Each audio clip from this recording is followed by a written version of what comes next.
Apa nggak perlu dapat jawabannya, tapi dikerjakan sama-sama? Izin mencoba jawab, Pak. Ya, silakan Anita. Kan kita kan tahu persamaan untuk orde 1 itu kan len C sama dengan len CT sama dengan len C0 min KT. Terus kita plotkan dulu, Pak. Len CT-nya itu jadi Y, T-nya itu jadi X. Oke. Habis itu konsentrasinya kita lenin dulu. Ayo kita lengkar yuk. Len 180 itu 5,19. Oke, terus? Bentar, Pak. Len 162 itu 5,08. 4,94. Ya. Len 120 4,78. Oke. Len 110 itu 4,7.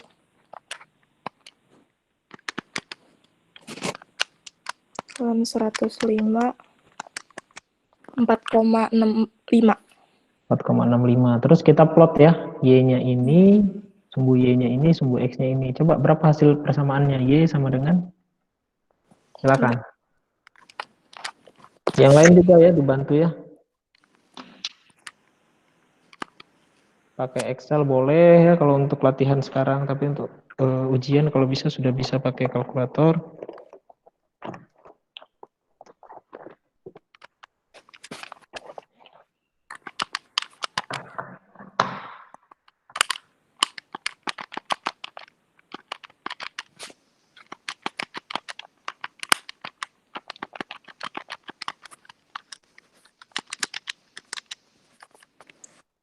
Y sama dengan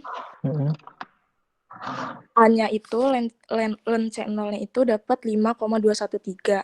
5,213. Min X-nya itu kok X-nya? B.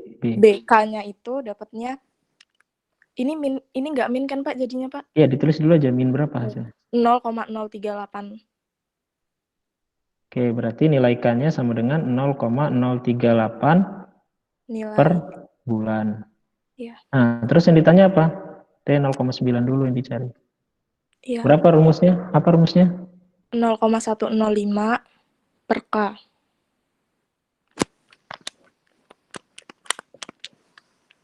Berapa hasilnya?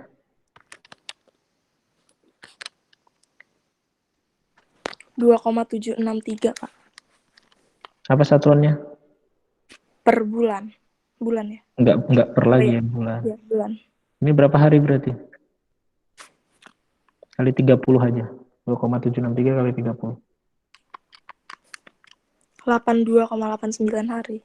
83 hari aja ya. Ya. 83 hari. Oke, yang ditanya apa? Tentukan tanggal kadaluarsa. Jika diproduksi hari ini. Berarti hari ini Ini tanggal berapa? Tanggal berapa ya? Saya aja lupa. Tanggal 9 Oktober 9 Oktober 2020. Kemudian expire-nya berarti kapan? 9 Oktober. 2 bulan kemudian aja itu berarti Oktober, November, Desember. 9 Desember ditambah 23 hari. Awal Januari ya.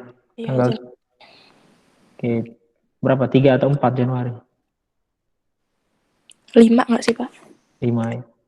Iya. 5 Januari 2021. Jadi kalau yang ditanya nanti, oke, terima kasih ya Lanita ya. Kalau yang ditanya nanti adalah tanggal kadaluarsa, jangan hanya sampai di sini ya, tetapi sampai ke tanggal. Bagaimana cara tahunya? Kita cari dulu T 0,9-nya. Oke, sekarang siapa yang mau melanjutkan? Yang ditanya adalah 150 hari kemudian. Berapa sisa kadarnya? Ada yang menjawab? Ada yang mau coba jawab? Saya persilakan kalau ada yang mau coba jawab. Hanifah, silakan Hanifah.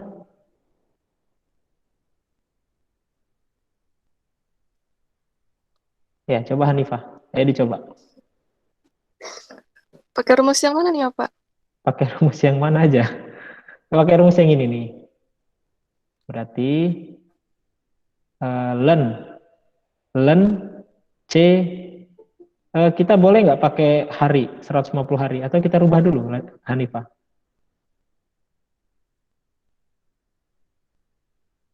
Hanifah, halo?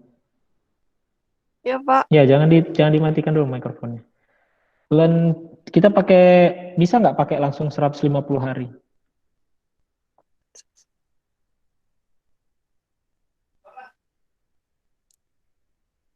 Bisa ya, Pak?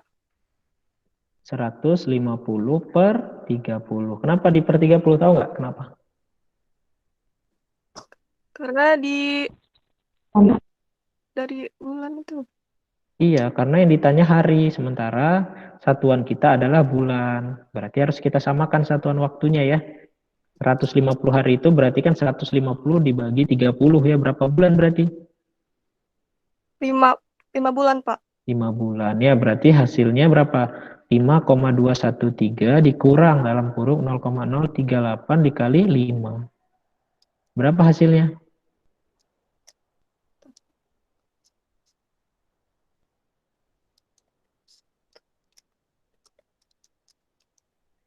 5,023 ya, Pak? 5,023. Berapa konsentrasinya berarti? C 5 bulan sama dengan, tahu nggak cara nyarinya ini jadi ini? Jadi konsentrasi. Ini kan len C5 ya, dan C5 bulan 5,023. Berarti C-nya berapa? 151,86, Pak. 151,86. Siapa tadi yang jawab? Lanita, Pak. Anita. Gimana? Itu ngerti nggak siapa, Hanifah? Tahu dari mana 151,86? Masih bingung, Pak. Bingungnya di mana? Nyampe sini tapi tahu yang nyampe sini. Di saat 151,86 itu. Yang mana? Yang mana? 151,86. Nah, ini dapatnya dari antilen. Oh, Antilen iya. dari 5,023. Karena kan begini, len C5 ya, C5 bulan itu sama dengan 5,023. Nah, agar lennya hilang berarti kan di antilenkan ya. Antilenkan menjadi C5, yang ininya juga diantilenkan biar adil. Berapa antilen dari 5,023? Adalah 151,86. Satuannya apa? Gram per mililiter. Nggak ada gram dari tadi, tiba-tiba ada gram. Gram per mililiter. Ya, miligram per. Miligram. Oh iya. Miligram per mililiter. Gitu ya. Jadi udah paham ya untuk orde 1 ya. Nanti silakan ditonton lagi aja videonya kalau memang masih bingung. Oke, siapa yang bertanya? Google Meet sinyal di sini kurang stabil. Ya nggak apa-apa. Nanti yang penting udah absen dan nanti silakan ditonton video hari ini ya rekamannya. Oke, ini jawabannya ya. Ini kemarin saya masih pakai yang 4 bulan ini jawabannya. Sementara ini kan 5 ya. Ya, ini kemarin 4,5 bulan. Meteran 5. Hasilnya sama kok. 151 kalau ini jadi 5. Hasilnya berapa tadi? 151,86. Ini belum saya rubah. Oke ya, kita lanjut ya. Sekarang kita masuk ke reaksi orde 2. Nah, reaksi orde 2, karena orde adalah banyaknya faktor yang mempengaruhi laju ya. Berarti kalau orde 2, berarti lajunya tergantung dari 2 faktor konsentrasi. Ya, 2 faktor konsentrasi. Nah, ketika kita punya 2 komponen yang bereaksi satu sama lain, atau satu komponen yang bereaksi dengan dirinya sendiri. Ya, walaupun dia satu molekul, walaupun dia hanya molekul sejenis, tetapi dia bereaksi satu sama lain. Contohnya adalah 2HI menjadi H2 plus I2. Di sini reaksinya tidak sesimpel yang kita lihat ya, di mana ternyata ini terjadi juga tabrakan antara molekul HI. Jadi molekul HI itu juga saling bertabrakan selain dia menghasilkan H2 dan I2. Nah, reaksi kecepatannya atau laju kecepatannya, laju reaksinya dari persamaan ini kita dapat tuliskan menjadi dC per dt K dikali HI pangkat 2 ya, atau dC per dt kalau kemarin ya K dikali C pangkat 2. Ya, konsentrasi pangkat 2. Nih. Ini minus ya. Ini minus karena kan turun ya. Nah, kalau kita pindahkan C-nya ke sini, jadi ini persamaannya DC per C kuadrat sama dengan min K kali DT. Kemudian kalau kita integralkan, hasilnya adalah 1 per CT sama dengan 1 per C0 ditambah. Ya, bukan dikurang kalau ini ya. Ditambah K dikali T. Itu persamaannya. Nah, sehingga kalau kita plot antara 1 per CT dengan nilai T, kita akan memperoleh slope sama dengan K. Ya, atau laju konstanta lajunya. Oke, setelah dapat nilai K, kita juga memperoleh intercept sama dengan 1 per C0. Untuk konsentrasi laju, konstanta laju, ya, untuk satuan dari konstanta laju dari orde 2 itu adalah molaritas pangkat min 1 second pangkat min 1 atau ya ini kan kalau dia satuannya molaritas kalau konsentrasi. Konsentrasi pangkat min 1 dikali waktu pangkat min 1. Jadi perhatikan lagi. Jangan nanti ditulis konsentrasi pangkat min 1, waktu pangkat min 1, padahal ada satuan konsentrasinya. Harus ditulis ya kalau ada satuannya. Ini kan secara garis besar seperti ini secara umumnya. Ini untuk satuan dari konstanta laju dari orde 2. Nah, sesuai dengan persamaan ini, kita cari half-life-nya ya. Ini tidak akan saya jelaskan karena cukup panjang ya. Half-life-nya, T setengah sama dengan 1 per K dikali C0. Kalau nggak percaya, turunkan saja ya. Ini persamaannya, kalau kita mau tinggal setengah dari C0, pasti hasilnya ini. Ya, kemudian kalau kita mau 0,9 dari C0 dari persamaan ini, hasilnya adalah 0,11 dibagi K dikali C0.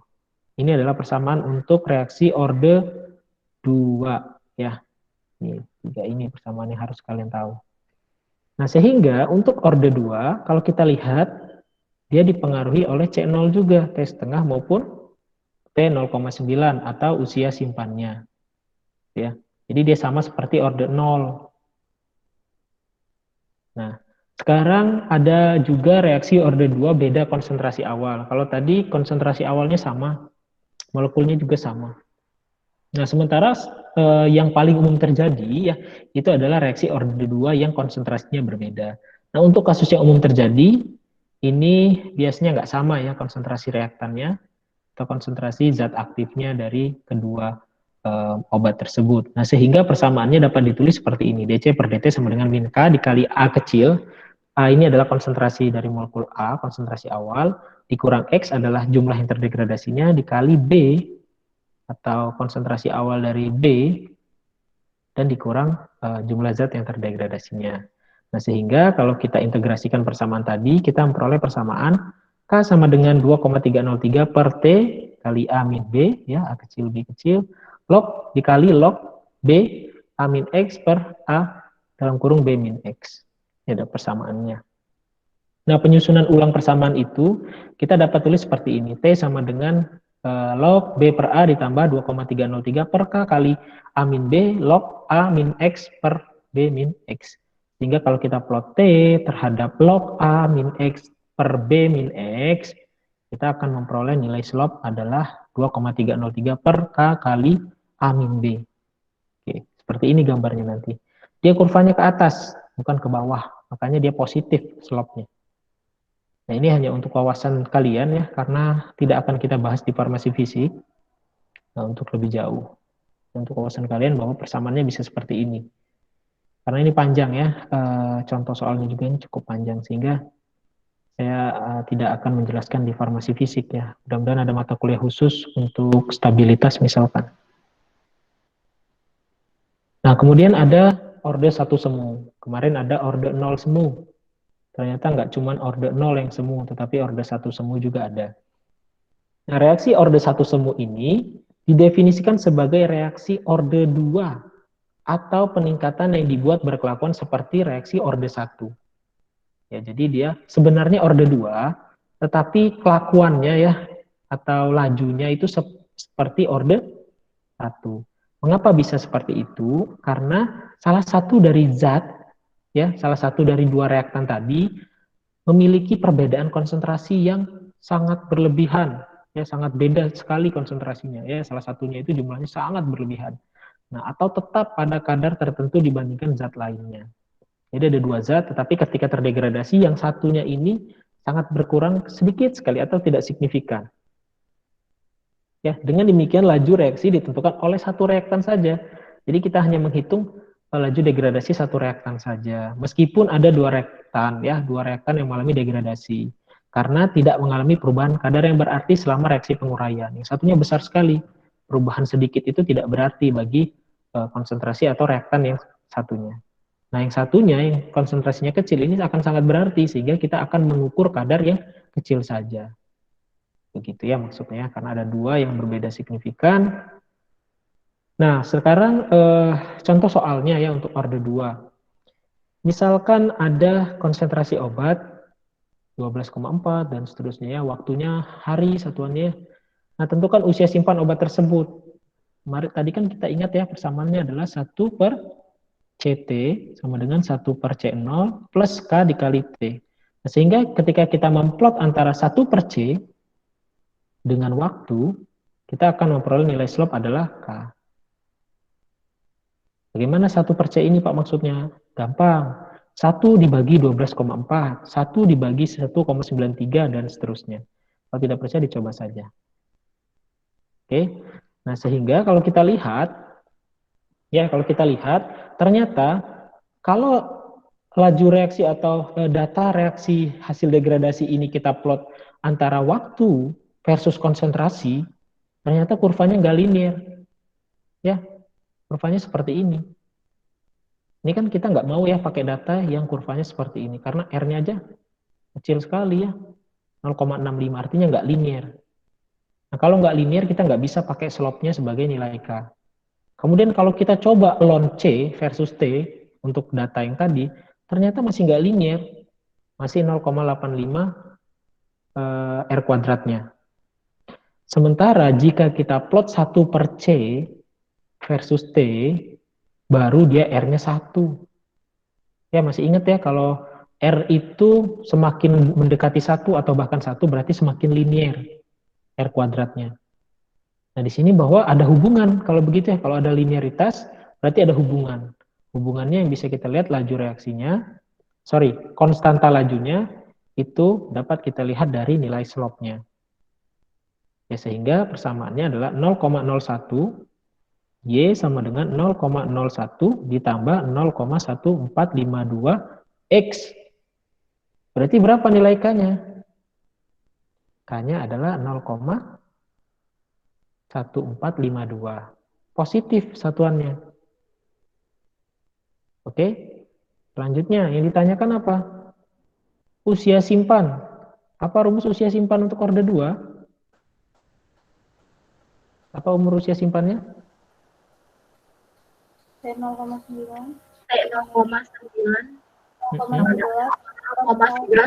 11 per K kali CO. Berapa? 0,11 per dikali C0 kali CO. C0. C0-nya udah dapat belum kita?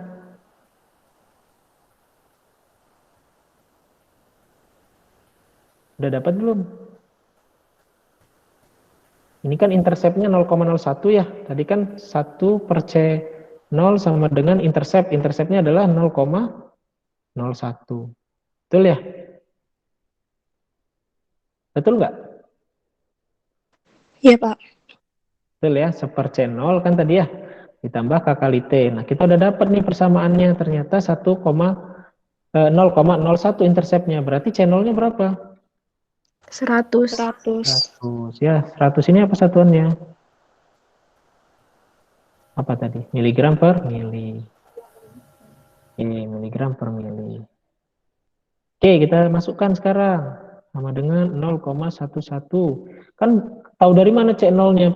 Di soal memang belum ada. Soal itu tiba-tiba sudah setengah hari. Ya kan? Datanya setengah hari kan ini. Baru dicek. Dia nggak ngasih tahu berapa kadar awalnya. Jadi kita harus cari.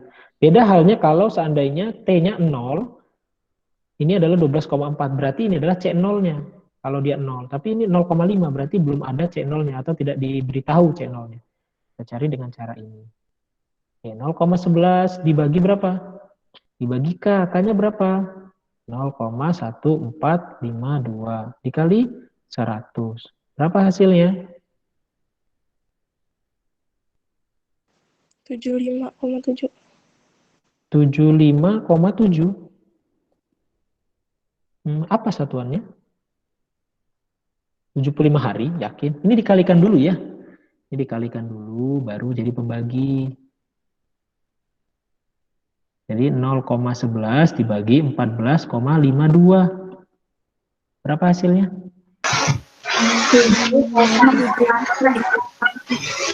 Berapa enggak? Enggak kedengeran nih. Siapa ini? 0,075. 0,0 lagi 75. Gini. Iya. Apa satuannya? Hari, Pak. Hari. Iya, jadi dia sangat cepat sekali. Kalau mau dikalikan detik bisa nih. Jadikan detik berapa? Dikalikan 3.600 kali 24. Kali 3.000 kali 24 dulu boleh, kali 3.600 juga boleh. Coba dikalikan 24 dan dikali 3.600. 654,54. 648. 654,54. 600? 54. Berapa apa satuannya? 54. Satuannya kan? Detik. Gimana? Ngerti ya? Saya nggak ngitung lagi ya. Saya percaya aja sama hasil yang kalian sebutkan. Jadi 654 detik itu langsung terdegradasi 0,9, 10%-nya, atau itu adalah T0,9-nya. Oke, nah dari kemarin kan sudah ditentukan ya ordernya di soal. Ketika latihan kan sudah diberitahu ini adalah order 1, ini adalah order 0. Nah, tadi contohnya itu adalah order 2. Nah, bagaimana kalau di soal nanti tidak diberitahu ordernya? Kalian bingung nanti kan pakai apa? Pakai persamaan yang mana untuk menentukannya kan? Saya mau plot mana nih Pak? Saya nggak tahu ordernya order berapa, nggak dikasih tahu soalnya karena terbiasa latihan misalkan ya. Latihannya itu ordernya diketahui. Nah, sekarang saya berikan cara menentukan order reaksi. Ya, jadi nanti ketika ujian, ini sedikit bocoran bahwa soalnya itu tidak diketahui ordernya. Nah, jadi misalkan ada mahasiswa jago nih menghitung, dia udah terbiasa ngerjain order, tapi salah pilih order, maka otomatis salah semua. Nah, jadi ini adalah bagian yang gak kalah penting untuk menentukan order reaksinya. Ya, ada dua cara yang akan saya beritahu ke kalian. Yang pertama, ini adalah yang paling sering digunakan ya. Ketika ujian nanti kalian pasti menggunakan metode ini, yaitu metode substitusi atau data plotting method. Ya, bagaimana caranya? Caranya data-data tadi yang telah kita kumpulkan dari kalau kita mengerjakan sendiri ya, kalau kita melakukan eksperimen, data-data hasil eksperimen tadi itu kita coba satu persatu sesuai dengan persamaan order 0, order 1, dan order 2. Oke, mana yang regresi linearnya mendekati nilai 1 R kuadratnya atau paling lurus, maka kita anggap dia berjalan sesuai order reaksi tersebut. Misalkan, tadi saya beri contoh yang di sini ya. Nih, misalkan soal tadi, kalau kita plot T versus T, ternyata R-nya adalah 0,65. Jelek ya, berarti nggak lurus. Karena kalau lurus adalah R kuadratnya itu mendekati 1. Kemudian kita plot lagi ln C versus T. Ternyata hasilnya 0,85, udah membaik. Tapi jangan puas dulu. Jangan anggap ternyata dia berjalan di order 1, tapi kita harus coba lagi di order 2. Oh, ternyata lebih lurus dia. Gitu ya. Nanti kalian harus coba satu persatu itu. Makanya harus cepat. Harus terbiasa untuk mengerjakan soal-soal seperti itu. Memplotting regresi linear itu harus terbiasa. Pakai kalkulator ya. Kita nggak tahu nanti ujiannya seperti apa, apakah harus pakai kalkulator, apakah boleh pakai Excel, saya belum tahu, saya belum diskusi sama dosen yang lain. Tapi yang pasti yang paling halal gitu ya, yang udah jelas halalnya itu adalah pakai kalkulator. Yang udah pasti diperbolehkan itu pakai kalkulator. Jadi, karena kalian satu soal itu harus mencoba ketiganya, kalau kalian lambat, maka kalian akan sulit menentukan dia termasuk order mana. Jadi kalian tulis satu persatu nanti. Misalnya ada data, kalian tulis kalau dia order 0, Y-nya sama dengan berapa, R kuadratnya berapa. Kalau orde 1, Y-nya sama dengan berapa, R kuadratnya berapa. Kalau orde 2, Y sama dengan terus-terus A plus BX-nya berapa, R kuadratnya berapa. Sehingga kalau sudah kita pilih, oh saya mau pilih orde 1, kita sudah dapat persamaannya. Kita tinggal lanjutkan cara menghitungnya. Ya, tapi intinya kalian harus mencoba semua kalau metode substitusi. Tapi ini yang paling bisa kita lakukan ya. Karena kalau yang metode tes tengah ini metode biasanya dilakukan di laboratorium, ini menentukan orde reaksi berdasarkan konsentrasi awal dan tes tengah. Jadi ini kita lihat pengaruh dari tes tengah terhadap pengaruh dari konsentrasi awal terhadap tes tengah. Oke. Nah, untuk reaksi orde 0, tes tengah meningkat dengan meningkatnya konsentrasi ya, karena ada pengaruh. Sementara untuk orde 1, tes tengah itu tidak mengalami perubahan jika konsentrasi awalnya berubah. Ya. Nah, persamaannya dapat ditulis seperti ini, log T 0,5 sama dengan log 2 pangkat N-1 dikurang 1 per K kali N-1 ditambah 1 min N log C0. Ini adalah persamaannya. Oke, di mana N ini kita cari. N adalah ordenya. Contohnya seperti ini. Misalkan, kinetika dekomposisi obat pada larutan air dievaluasi pada berbagai konsentrasi awal atau C0. Pada masing-masing larutan diperoleh waktu yang dibutuhkan untuk terdegradasi setengah dari C0 atau tes tengahnya adalah sebagai berikut. Jadi ini adalah C0, ini adalah tes tengah. Kalau C0 segini, tes tengah segini. C0 segini, tes tengah segini, dan seterusnya. Ya, kita lihat ya. Nah, kalau seperti ini, maka kita bisa menentukan ordenya menggunakan persamaan tadi. Ya, kita plot antara log C0 dengan log tes tengah. Data yang tadi kita logkan, data yang tes tengah juga kita logkan. Kemudian kita peroleh persamaan Y sama dengan 2,6 min. Ya, 1,01 X. Oke, K-nya tadi slope-nya tadi apa? Slope-nya itu sama dengan apa tadi? Slope-nya adalah 1 min N. Ya kan? Berarti min 1,01 sama dengan 1 min N. Maka N sama dengan 2,01. Berarti ini orde 2. Kemudian mencari nilai K-nya pakai persamaan yang intercept. Intercept-nya adalah log K N-1 dikurang 1 dan seterusnya ya. Sehingga diperoleh 2, karena N-nya adalah 2 dikurang 1 sama dengan 1, berarti 2 pangkat 1 sama dengan 2 dikurang 1 per K, N-1, N-nya 2 dikurang 1 sama dengan 1 kali K sama dengan K. Ya, sehingga diperoleh K-nya sama dengan 2,51 kali 10 pangkat minus 3 ya. Mol dm atau desimeter pangkat min 3 pangkat min 1. Ini kan berarti per konsentrasi per waktu ya. Per konsentrasi per waktu. Ini kan konsentrasi satuan dari molar. Oke, ini untuk menentukan orde menggunakan tes tengah. Tapi ketika nanti praktikum, kemudian ujian, itu kalian diminta untuk menggunakan metode substitusi atau data plotting method. Sebenarnya ada satu lagi metode, yaitu metode grafik ya, dengan menggambar. Dicoba digambar seper C versus T, kemudian len C versus T, dan C versus T. Itu digambar satu-satu persatu. Nanti mana yang lurus itu yang dipilih. Itu sama saja dengan ini sebenarnya. Cuman yang itu adalah cara manualnya menggambar. Kalau ini kan cara otomatisnya ya, kita menggunakan regular dan melihat R-nya. Nanti dari gambar kita lihat mana yang paling lurus, begitu. Kalau yang metode gambar sama saja dengan metode data plotting method. Oke, sampai sini sebelum saya lanjut ke materi. Ya, silakan. Boleh dijelaskan ulang nggak Pak yang di bagian metode substitusi? Soalnya tadi Bapak terlalu cepat gitu Pak. Metode ini? Ya, yang ini. Oke, jadi kalau metode ini intinya kita mencoba satu persatu. Mencoba satu persatu memplot antara C versus waktu, kemudian len C versus waktu, dan 1 per C versus waktu. Kita satu-satu. Kita coba satu-satu. Misalkan ini contohnya tadi ya. Kita plot ternyata dapat R kuadratnya 0,65. Lurus nggak ini? Enggak ya. Kalau kita pakai kalkulator kan nggak kelihatan gambarnya ya.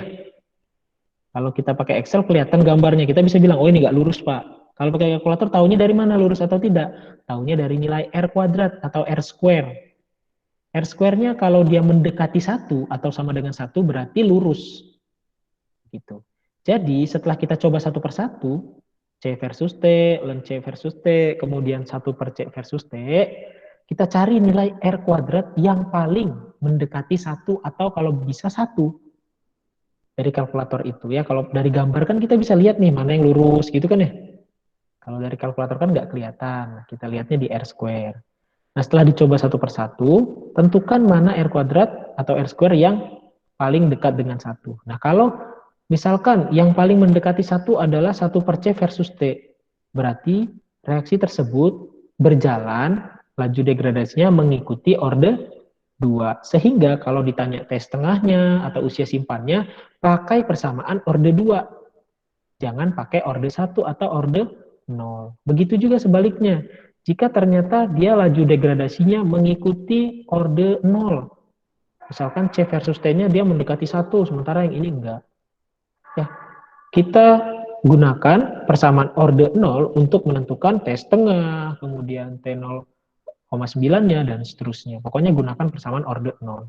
Jadi kalian harus coba satu persatu, jangan langsung puas. Misalkan udah dapet nih, C versus T 0,92. Gitu misalkan. Kemudian kalian, oh berarti berjalan mengikuti orde 0. Ternyata ketika dicoba ln C versus T, dia 0,98. Berarti kalian salah pilih ya. Makanya saran saya, kalian harus coba ketiganya sebelum kalian menentukan mana orde yang kalian pakai. Ya, atau mana orde yang paling sesuai dengan laju degradasi obatnya. Begitu kurang lebih. Masih bingung? Siapa tadi yang bertanya? Gimana? Siapa tadi? Oh, Sela. Iya, sudah paham Pak. Terima kasih. Ya, jadi diplot satu persatu ya, dicoba satu persatu. Itu metode yang paling bisa kalian lakukan ya. Artinya ketika ujian biasanya diberikan data seperti itu. Tidak diberitahu orde berapa. Jadi kalian coba. Oke, ada lagi yang mau bertanya sebelum saya masuk ke faktor yang mempengaruhi stabilitas? Silakan kalau ingin bertanya tentang orde 2 maupun cara menentukan orde. Oke, kalau tidak ada, saya lanjutkan ke faktor yang mempengaruhi stabilitas obat dalam larutan. Kita hanya membahas 2 faktor, padahal banyak sebenarnya. Nanti kalian baca saja ya kalau mau baca, karena tidak cukup ya kalau saya jelaskan semua faktornya. Tapi kalau saya singgung saja nanti saya merasa kayak ya tanggung saja kalau hanya disinggung ya tidak dibahas. Jadi hanya 2 saja yang akan saya bahas kali ini, yaitu temperatur dan pH. Dan di pH pun yang saya bahas adalah katalis asam basa spesifik. Ya umumnya ini, sorry saya salah tulis. Umumnya ini nggak saya bahas di pertemuan ini. Ya. Temperatur pertama ya. Temperatur itu pasti mempengaruhi laju degradasi. Ya. Karena apa? Karena semakin tinggi temperatur, maka reaksi kimia juga akan berjalan lebih cepat. Ya. Nah alasannya itu ya kalian sudah tahu lah ya. Kenapa tidak saya jelaskan lebih dalam, karena energi termal atau energi panas tadi itu akan mempengaruhi pergerakan dari molekul obatnya. Ya, dalam hal ini kan obat yang kita bahas. Nah, semakin temperatur itu tinggi, maka molekul tadi akan bergerak lebih cepat dan tabrakannya ya atau tumburannya antar molekul itu menjadi lebih dahsyat. Nah, sehingga ini dapat meningkatkan kemungkinan pemutusan atau penataan ulang ikatan. Ya, sehingga lebih cepat reaksi atau laju degradasinya. Ini adalah persamaan dari, ini adalah salah satu contoh ya, penelitian yang dilakukan oleh Powell tahun 1986. Nah, jadi orang 1986 sudah sebegitu jauh penelitiannya ya. Kita lihat bahwa loka dari molekul dari obat yang dipapar atau disimpan pada suhu yang lebih tinggi itu ternyata lebih tinggi hasilnya. Artinya apa? Lajunya lebih cepat. Ya, laju degradasinya itu lebih cepat. Kita lihat 100 derajat itu sekitar 10 pangkat -7. Ya, itu laju degradasinya. Kemudian kalau ini adalah 10 pangkat minus 10. Jadi bisa kita bilang sangat jauh sekali ya kecepatan reaksi antara suhu 100 dengan 25. Jadi di sini menunjukkan bahwa suhu mempengaruhi kecepatan atau stabilitas dari obat. Gitu. Nanti kita bahas tentang pH, kita bahas tentang suhu dulu. Nah, faktor yang mempengaruhi stabilitas itu dapat kita rumuskan ya, atau dapat kita tuliskan dengan persamaan Arrhenius. Di mana persamaan Arrhenius itu adalah ln K sama dengan ln A dikurang EA per RT. Oke, ini adalah persamaan Arrhenius, tolong diingat. Ini adalah persamaan Arrhenius. Kalau kalian lihat dari kemarin persamaan kita itu banyak sekali ya. Tapi intinya adalah untuk memplotting agar terjadi atau agar dapat melihat korelasi ya antara satu konsentrasi terhadap waktu. Jadi sama, nanti kita lihat ini bagaimana cara memakainya. Nah, untuk keterangannya, K itu adalah konstanta kecepatan reaksi atau konstanta laju. Sama ya, jangan bingung ya kalau saya bilang laju, kalau saya bilang kecepatan itu jangan bingung, itu sama, laju dan kecepatan itu sama. Nah, untuk A itu adalah pre-eksponensial faktor ya, jadi nggak usah dihiraukan, tapi anggap ada saja, angkanya sekian gitu. Kemudian EA sama dengan energi aktivasi. Kemudian R adalah konstanta gas, ini nanti diketahui nilai konstanta gasnya. Dan T ini adalah suhu dalam Kelvin. Ya, jadi kalau dia dalam Celsius, kita tambahkan 273 agar dia menjadi Kelvin. Nah, sehingga kalau saya tulis ulang persamaannya boleh nggak seperti ini. A min EA per R dikali 1 per T. Boleh nggak ini? Ini sama nggak dengan ini? Sama saja ya. Karena kalau dikalikan kan EA per RT juga ya. Nah, sehingga kalau saya plot, nih pokoknya kalau stabilitas obat itu plotting aja. Regresi linear terus, makanya kalau kalian belum bisa regresi linear, tolong sekali dipelajari. Karena nggak bisa ngerjain soal pasti. Sehingga kalau kita plot antara ln K versus 1 per T, ya, kita akan memperoleh slope sama dengan, apa slope-nya? Min EA per R. R-nya nanti diketahui, slope-nya udah dapat, kita bisa nyari nilai EA. Ya, jadi ini rumus untuk mencari nilai EA sebenarnya. Oke. Nanti kita akan berikan contohnya ya, atau tugas sebenarnya, bukan contoh. Reaksi Arrhenius tidak berlaku jika reaksinya ledakan karena terlalu cepat tadi ya, jadi nggak bisa kita prediksi. Kemudian reaksi penguraian yang dikatalis oleh enzim karena ada pengaruh enzim di sini. Jadi kita nggak bisa melihat pengaruh suhu terhadap kecepatan reaksi karena ada faktor lain yang mempengaruhi, dan ada faktor mikroorganisme juga kita nggak bisa pakai. Nah, reaksi yang penguraian pada suhu tinggi tidak sama dengan suhu kamar. Nah, misalkan pada suhu tinggi dia berlangsung orde 0, kemudian pada suhu kamar dia jadi orde 1, ya mekanisme penguraiannya nggak sama. Nah, itu nggak bisa kita pakai juga reaksi Arrhenius. Nah, perhitungan harga Q10. Q10 ini merupakan faktor yang menyatakan naiknya harga konstanta laju, ya, atau nilai K bila temperaturnya naik 10 derajat. Dapat ditulis seperti ini, Q10 sama dengan eksponensial dari EA per R dikali 1 per T ditambah 10 dikurang 1 per T. Ini adalah tabel perkiraan jika suhunya naik dari 10 derajat dari 20 ke 30 EA-nya ya. Nah, kemudian di Indonesia, kita itu termasuk zona 4B menurut panduan uji stabilitas ICH maupun Badan POM. Uji stabilitas dilakukan pada RH 75% dan suhu 40 derajat uji stabilitas dipercepatnya, menurut panduan ini. Nah, pada suhu kamar di Indonesia itu sekitar 25 derajat, ya kan?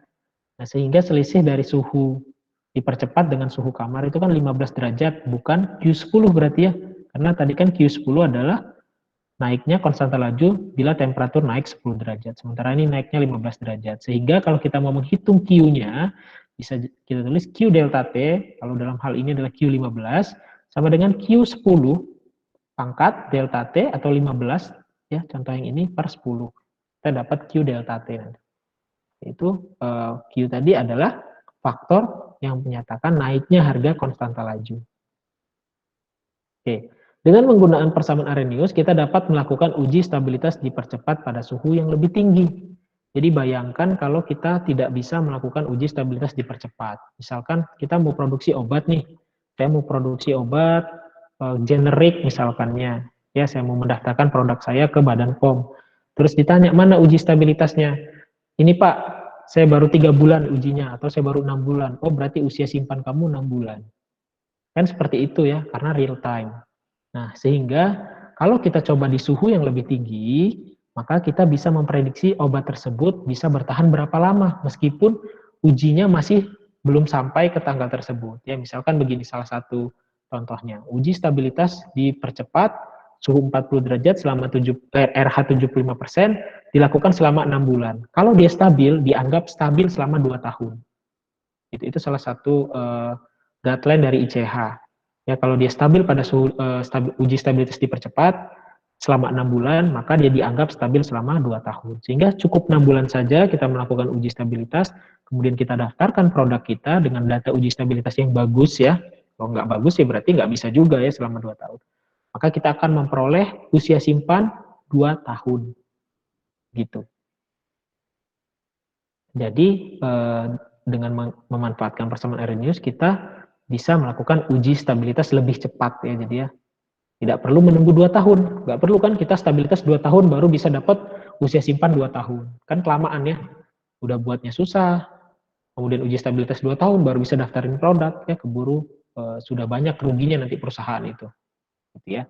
Nah, perhatikan bahwa kita harus melakukan uji stabilitas dipercepat itu atau pada suhu yang lebih tinggi itu minimal 3 suhu yang berbeda. Jadi nggak boleh cuma 2. Kalau 2 ya pasti linear. Kalau 3 kan ada kemungkinan tidak linear. Oke. Nah, ini adalah contoh soalnya. Tentukan nilai energi aktivasi dari obat tersebut dan hitunglah berapa lama waktu yang dibutuhkan agar obat A, ya obat ini ya maksudnya, konsentrasinya tersisa separuhnya pada suhu 30 derajat. Ada nggak suhu 30 derajat di sini? Tidak ada. Bagaimana kita bisa memprediksi T setengah dari suhu yang tidak kita ujikan, yaitu dengan persamaan Arrhenius. Dengan konstanta gasnya adalah 8,314 Joule per mol Kelvin. Oke? Ada yang tahu cara mengerjakannya? Ini saya kasih tahu. Ya, saya berikan secara detail. Pertama, hal yang harus kalian lakukan itu adalah melonkan semua konsentrasi. Ini dilonkan semua. Lon C, kemudian lon C. Dilonkan semua ini. Setelah kalian lonkan semua, ya ini saya kasih garis pembatas lagi. Kalian lonkan semua, maka plot terhadap waktu pada masing-masing suhu. Kalian plot dengan ini. Dengan waktu semua. Ini plot dengan itu, plot dengan lon ini. Kenapa dilonkan? Ada yang tahu kenapa dilonkan? Ada yang tahu nggak kenapa dilonkan? Karena reaksi orde 1 ya, Pak? Iya, karena reaksinya orde 1. Jadi dilonkan semua. Kemudian setelah dilonkan, dihitung satu persatu ininya. Regresi linearnya. Nanti diperoleh Y sama dengan ya, kemudian yang ini Y sama dengan apa, kemudian Y sama dengan apa.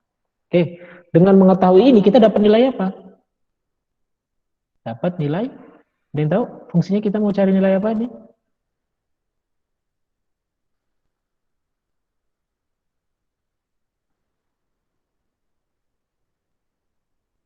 Kita mau nyari nilai apa ini?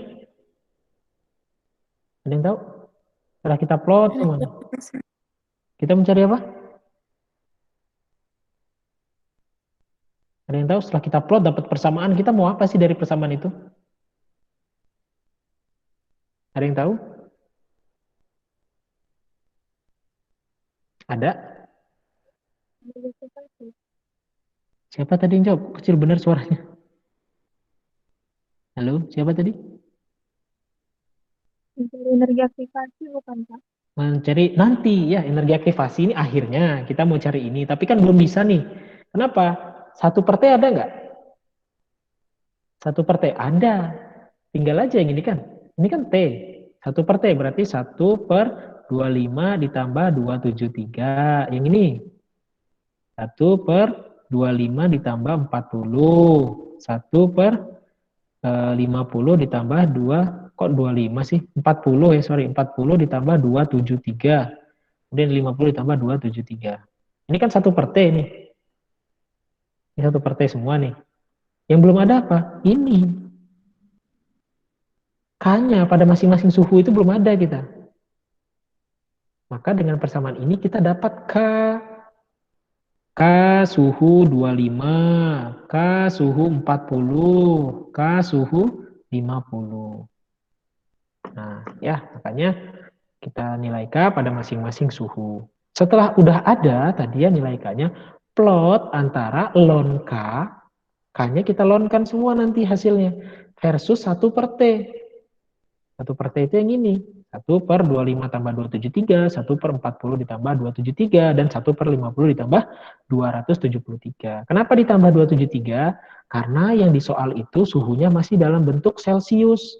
Kita mau menjadi Kelvin. Oke, sehingga diperlu ditambah 273.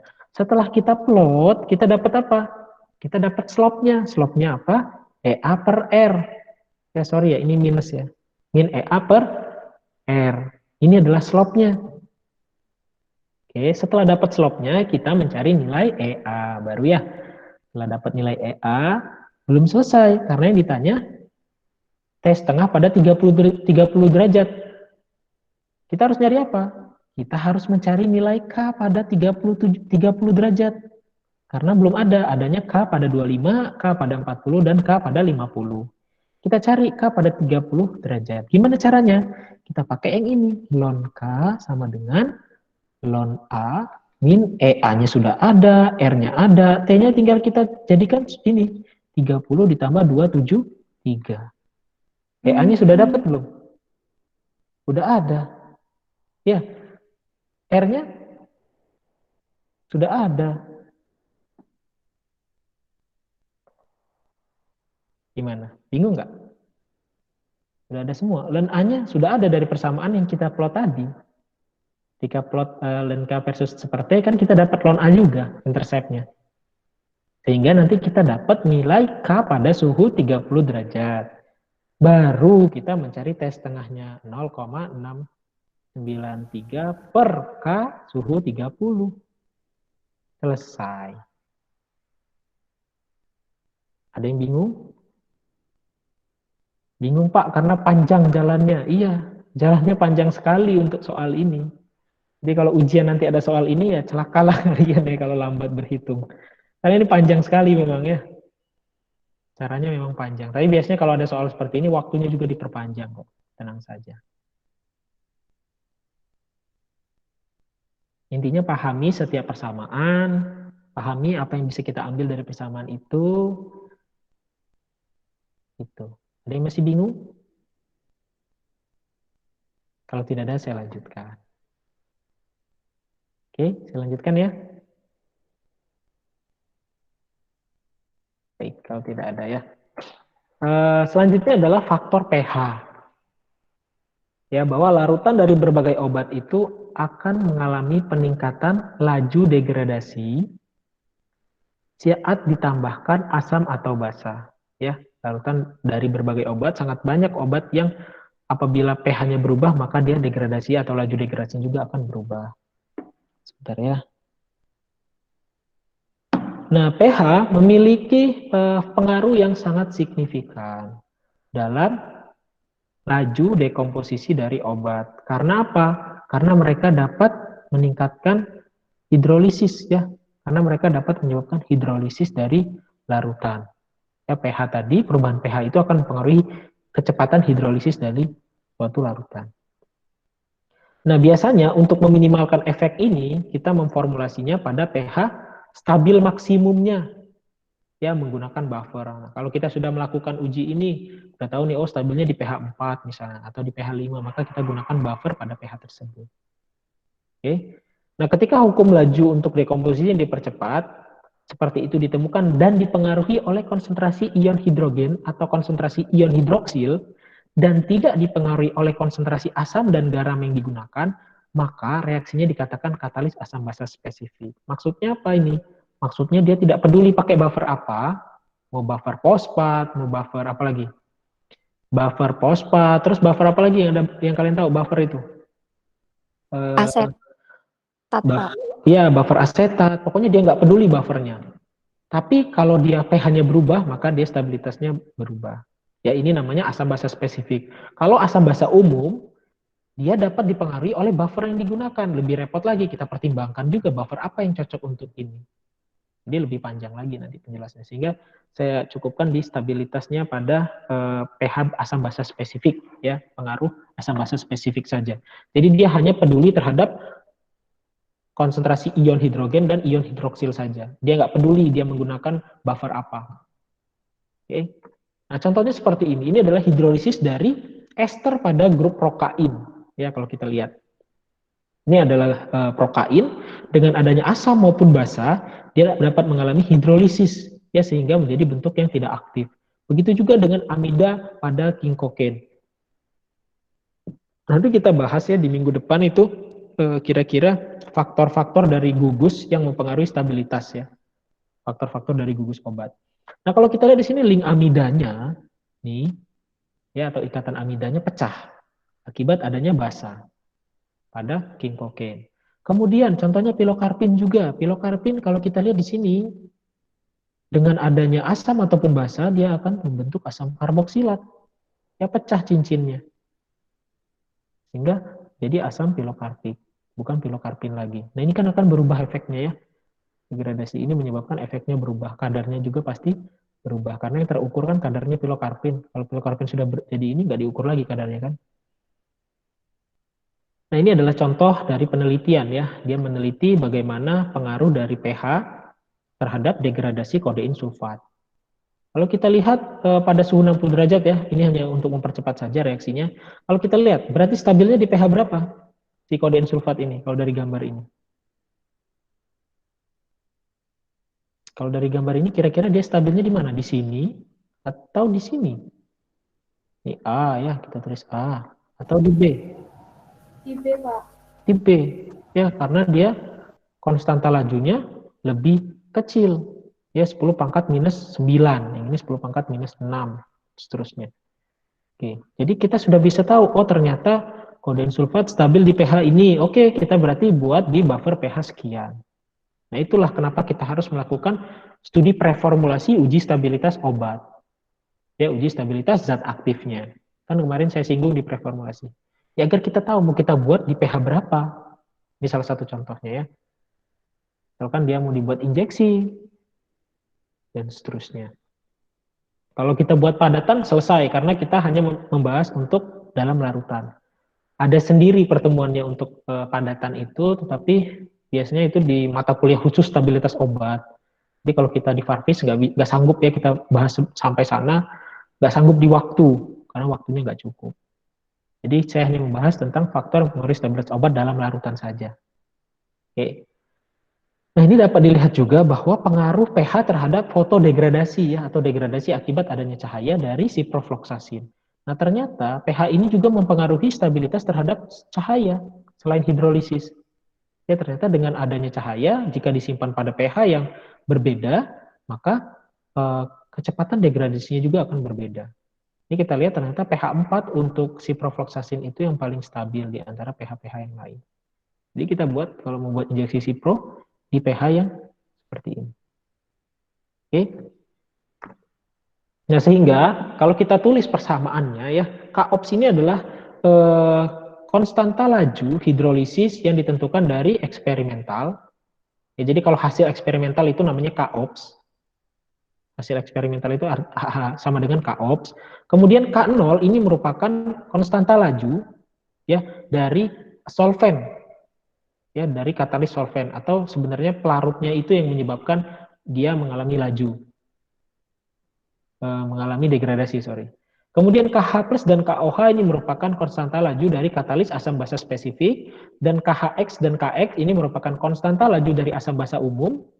Ya, ini nggak kita bahas, dan HX dan X ini merupakan konsentrasi dari bentuk protonnya dan tidak, maksudnya bentuk terionkan dan tidak terionkan dari buffernya. Karena kita tidak bahas itu, maka kita cukup sampai sini saja persamaan kita. Jadi Kops itu sebenarnya jumlah dari semua ini. konstanta laju akibat adanya buffer, konstanta laju akibat adanya asam, konstanta laju akibat adanya basa, dan seterusnya. Yaitu yang K-ops, itu yang bisa kita amati. Yang teramati itu adalah K-ops. Ya, kemudian kita bahas satu persatu. Katalis asam spesifik. Nanti kita bahas katalis basa spesifik. Penelitian pada berbagai pH akan diperoleh hubungan antara konstanta kecepatan reaksi dengan pH. Di mana kita bisa tulis K-ops sama dengan K0, yang sama dengan yang tadi ya, tetapi tidak ada KOH-nya. Ya, tetapi KH plus saja dikali konsentrasi dari H plus atau ion H-nya. Nah, apabila kita plot antara K-ops yang teramati tadi ya, nilai K yang teramati tadi, versus konsentrasi H, kita tahu dari mana konsentrasi H, yaitu tahu dari pH. Ya, kalau pH-nya berapa, berarti konsentrasi ion H plus-nya berapa. Kita bisa pakai persamaan min log H plus, ya, pH sama dengan min log H plus. Maka H plus sama dengan 10 pangkat minus dari pH. Nah, kita akan mendapatkan slope konstanta kecepatan katalis asam. Kalau kita plot ini versus ini, kita dapat nilai KH atau konstanta laju katalisis dari asam spesifik. Ya, ini asam spesifik. Gitu juga dengan katalis basa spesifik. Kalau kita plot antara K-ops dengan konsentrasi dari OH, konsentrasi ion AH, maka kita akan memperoleh nilai slope sama dengan konstanta laju dari degradasi atau katalis basa spesifik atau KOH. Bagaimana mencari OH-nya? Maka kita kalau dikasih tahu pH, kita tinggal kurangkan PKW dengan pH. Karena POH sama dengan PKW dikurang pH. Setelah dapat POH, baru kita lakukan hal yang sama. Min log OH min. Ya, akan memperoleh slope-nya sama. Jadi bahasa spesifik. Oke, biar nggak bingung, saya berikan contoh. Contohnya ini. Hitunglah konstanta laju dari hidrolisis basa spesifik. Berarti yang dipinta adalah KOH. Ya, yang ditanya adalah itu. Datanya ini. Data yang kita peroleh ini adalah K-ops. Ingat ya, hasil penelitian atau hasil eksperimental itu kita memperoleh K-ops. Ini K-ops-nya. Nah, pH-nya adalah ini. Oke, tentukan secara grafikal atau dengan plotting ya, atau dengan regresi linier, katalis koefisien, oke, KOH ya tadi ya, konstanta laju dari katalis basa spesifik atau KOH, yang dipinta KOH, dan K0 atau koefisien dari solvent, ya, konstanta laju dari katalis solvent atau pelarutnya sendiri. PKW-nya sudah diketahui. PKW itu sama dengan 12,63 karena suhunya 80 derajat. PKW kan berubah ya kalau suhunya berubah. Nah, ini sudah diketahui PKW-nya adalah 12,63. Ini pasti dikasih tahu di soal kok. Jadi cara nyarinya bagaimana? Cara nyarinya kita plot antara apa? K-ops dengan apa? Ada yang tahu? POH-nya bukan? Dengan OH min, konsentrasi dari OH. Ya, ini persamaannya. Tuh. Kalau K-ops-nya sudah ada, benar ya? K-ops-nya sudah ada kan? Tinggal cari konsentrasi OH min-nya. Bagaimana cara nyarinya? Cara nyarinya kita pakai data yang sudah ada. POH sama dengan 12,63 dikurang 11,63. Kemudian POH juga sama dengan 12,63 dikurang 11,53. Seterusnya ya, POH sama dengan 12,63 dikurang 11,23, kemudian dikurang 10,93 dan dikurang 10,63. Ini 12,63. Oke, seperti ini. Berapa hasilnya? Ini sama dengan 1 ya kayaknya ya. Kemudian yang ini berapa? Coba dikurangkan satu persatu biar kalian jelas.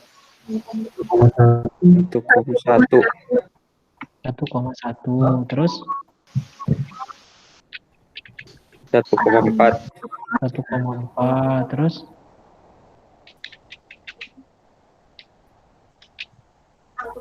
1,7.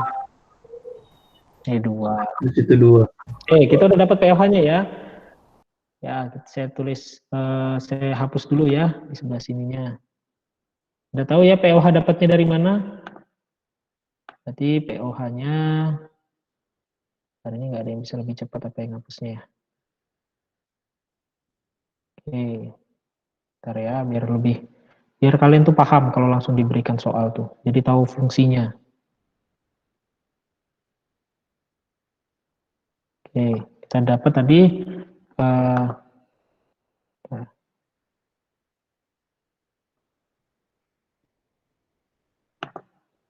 kita dapat tadi ini 1 ya. 1,1, 1,4, dan 1,7 serta 2. Oke, saya hapus lagi ini bentar. Sudah dapat POH-nya, sekarang kita mencari OH. Ya, kita nggak bisa plot POH versus itu, versus apa? Versus KOPS itu nggak bisa, kita harus mencari OH-nya. Berarti POH, rumusnya apa? Min log OH min, kan ya? OH min. Berarti kalau POH-nya 1, berarti OH minnya, konsentrasi OH minnya sama dengan 10 pangkat minus 1. Yang ini 10 pangkat minus 1,1. Yang ini 10 pangkat minus 1,4. Yang ini 10 pangkat minus 1,7. Yang ini 10 pangkat minus 2. Oke. Setelah itu, setelah dapat, baru kalian apa kan? Plot antara KOPS dengan ini, hasil ini. Ya.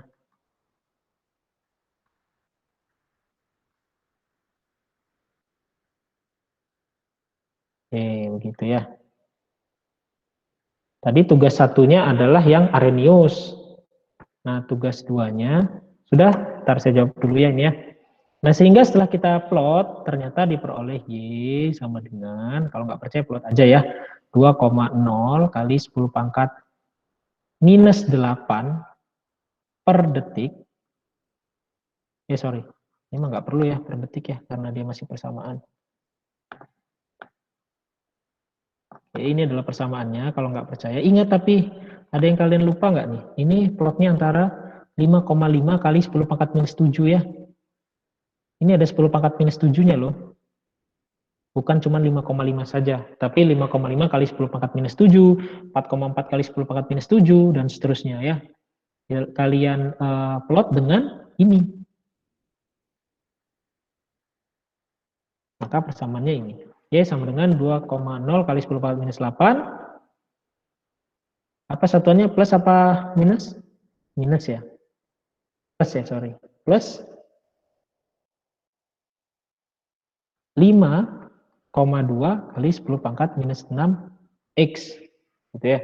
Sehingga ini adalah slope-nya. Dan ini adalah intercept-nya. Kalau nggak percaya dicoba saja. Tapi jangan lupa ini 10 pangkat minus 7 memplotnya. Oke. Nah, sampai sini ada yang ditanya dulu? Pengerjaan soal ini?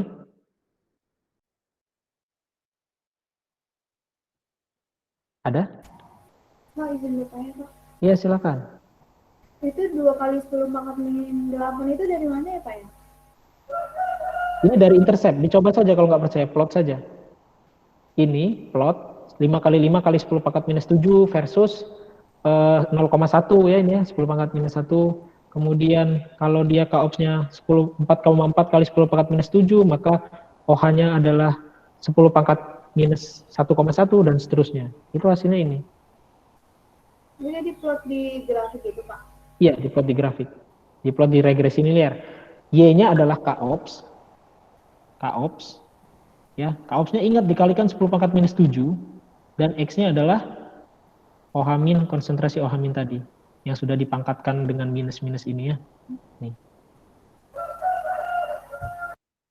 Oke. Maka nanti akan diperoleh persamaan ini. Kalau nggak percaya coba aja. Kalau tidak percaya silahkan dicoba. Ada lagi yang mau ditanyakan?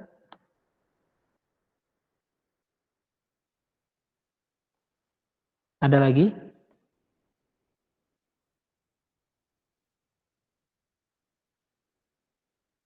Tidak ada, saya lanjutkan. Kalau tidak ada, Nah, ini adalah tugasnya. Nggak sempat soalnya, saya kemarin berpikir sempat. Ini tugas 2. Sebuah penelitian dilakukan untuk menentukan konstanta laju hidrolisis pada berbagai pH dan hasilnya seperti tabel berikut. Ya, Kops-nya sama 10 pangkat minus 7. Tolong jangan dilupakan ini ya, karena kadang dilupakan hasilnya jauh berbeda. Kops-nya adalah 10 pangkat minus 7 dari 3,7, 1,55 dan seterusnya. pH-nya ada ini. Ya, pada pH 5,5 ternyata Kops-nya sekian. Ingat 10 pangkat minus 7 ya, jangan lupa nih 10 pangkat minus 7. Kalau kalian lupa ini ya celakalah ya, hasilnya pasti jauh dan aneh gitu ya. Nah, setelah kalian ubah, pertama diubah dulu ini ya. Karena kan rumusnya apa kalau ini? Kalau yang asam spesifik, ini asam spesifik ya. Kalau yang tadi kan basa spesifik. Sekarang yang ini asam spesifik karena dia di bawah 7 semua pH-nya. Apa rumusnya? Kops sama dengan K0 ya, ini yang dipengaruhi oleh katalis oleh larutannya sendiri ditambah apa? K dari asam spesifik ya, konstanta laju hidrolisis katalisis asam spesifik dikali plus. Nah, dengan kita memplot antara Kops versus H, berarti ini kita cari H plusnya. Ya, konsentrasi H plusnya berapa? Cari dengan cara yang sama ya. Dengan cara yang sama. Setelah dapat persamaannya, kita akan memperoleh slope sama dengan KH plus ya. Atau konstanta laju dari katalis asam spesifik. Udah dapat KH plus ngapain? Yang ditanya apa? KH plus dan usia simpan jika dibuat pada buffer 5,2. Ini nggak ada 5,2. Bagaimana kita bisa tahu? Berarti kita cari Kops pada pH 5,2. Gimana caranya? Balikin lagi. Kops sama dengan, nanti K0 sudah dapat ya. K0-nya kan sudah dapat dari ini, dari interceptnya ditambah KH plusnya udah ada. Sudah ada, masukkan saja. KH plus dikali konsentrasi dari saat pH-nya 10 pangkat minus 5,2. Karena pH-nya 5,2, berarti H plusnya adalah 10 pangkat minus 5,2. Maka kita akan memperoleh Kops pada pH 5,2. Sudah dapat Kops-nya, baru ditentukan usia simpan. Ya, usia simpan. Kalau dia terhidrolisis pada larutan, berarti dia reaksinya orde 1. Kalau larutan ya. Berarti T 0,9 sama dengan 0,105 per Kops 5,5. 5,2 sorry. Per ini. Selesai.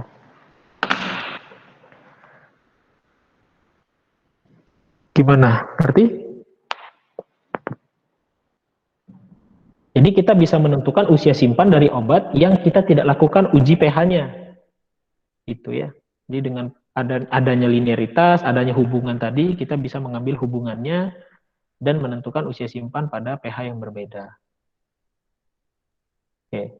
Lanjutan, untuk pH dengan nilai konstanta laju degradasi terkecil, yaitu dipilih sebagai pH sediaan suatu zat agar memiliki usia simpan yang lebih lama tadi kan ya. Nah, faktor lain yang mempengaruhi stabilitas itu ada asam basa umum tadi yang saya singgung ya tentang buffer, kemudian konstanta dielektrik. Konstanta dielektrik dari pelarut itu juga mempengaruhi, kemudian kekuatan ion ini juga mempengaruhi. Nah, kalau kalian mau tahu bagaimana pengaruhnya, silahkan kalian baca literatur ini untuk tambahan ilmu kalian ya. Bapak yang ini aja belum paham gitu ya, mau nambah-nambah. Gak apa-apa kalau ada yang penasaran gitu ya tentang stabilitas obat, bisa baca buku ini. Ada buku dari Atwood ini, Fisikokimia Prinsip of Pharmacy, Carstensen tentang stabilitas obat. Ini satu buku stabilitas obat itu ya. Jadi kita berusaha menyingkatnya menjadi 2 pertemuan untuk yang aspek-aspek pentingnya saja. Kemudian ada yang Martin ya pasti pada punya kalau ini ya. Fisikal farmasi. Oke, ada yang mau ditanyakan?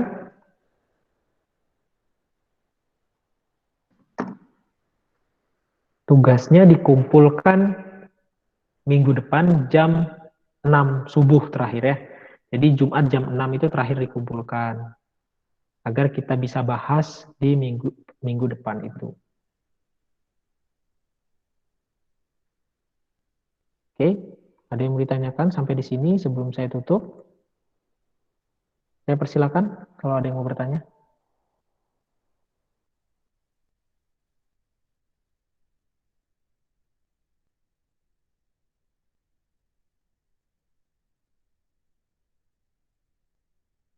Pak, maaf Pak, untuk UTS nanti bakal ada kayak kisi-kisi nggak sih Pak?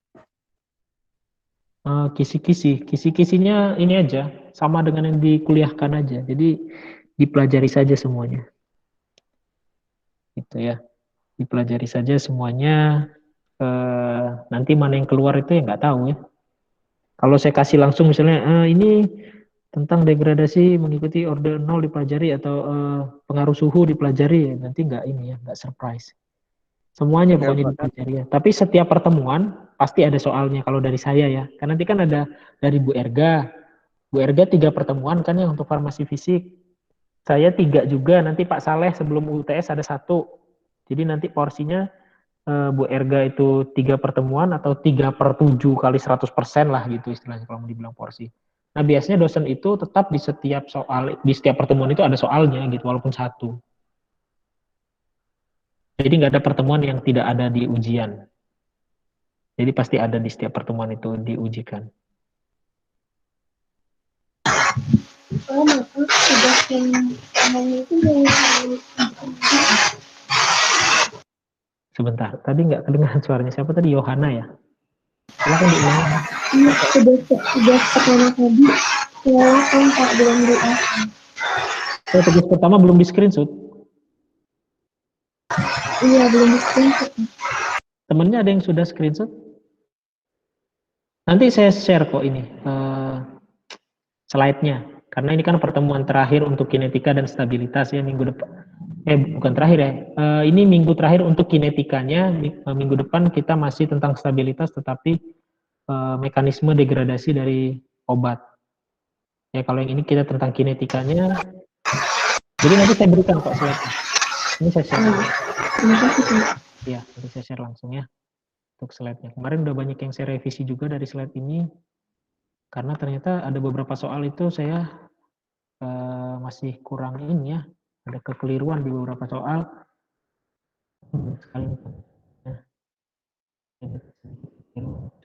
Direvisi oleh temannya kemarin, temannya teliti. Oke, ada yang mau ditanyakan? Kalau tidak ada, saya cukupkan ya untuk pertemuan hari ini. Apabila ada kesalahan, saya minta maaf. Saya akhiri. Wassalamualaikum warahmatullahi wabarakatuh. Waalaikumsalam warahmatullahi wabarakatuh. Warahmatullahi wabarakatuh. Terima kasih Pak. Iya, sama-sama.